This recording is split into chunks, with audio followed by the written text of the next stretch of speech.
ভাই এ মাসে কিস্তি টাকা দেন। ভাই কিস্তির টাকা? ভাই আমদানি তো এখন পর্যন্ত হয়নি, আপনি 2 ঘন্টা পরে হ্যাঁ আমি আপনার টাকাটা ভাও করে রেখে দিতেছি। হ্যাঁ ভাই প্রথম কিস্তি লয়ে নাটক করেন। আচ্ছা টাকা ভাও করেন, আমি 2 ঘন্টা পর আইতেছি। কি রে, এত 2 ঘন্টার আলটিমেটাম দিয়ে গেল রে, টিয়া দিমু কইতে? যে বেচাকিনির অবস্থা এমনি সারা দিন বৃষ্টি বাদলের দিন, কইতে দিমু টিয়া?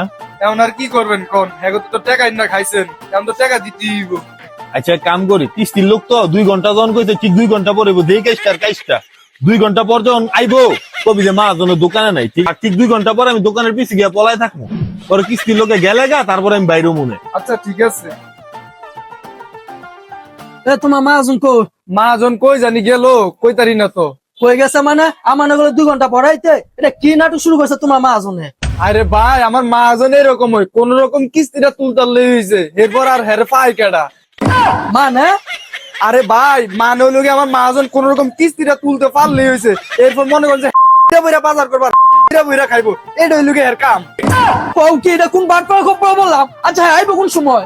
ভাই আপনি এই জায়গায় যতক্ষণ পর্যন্ত থাকবেন এতক্ষণ পর্যন্ত ওনার দেখা পাইতেন না। কি কস? তাহলে উপায় কি?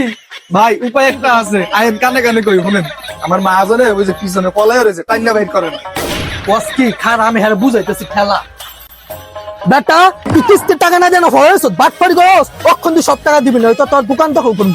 তুই বাইরে আনতে তুই বাট পারি করস, হ্যাঁ বাইরে।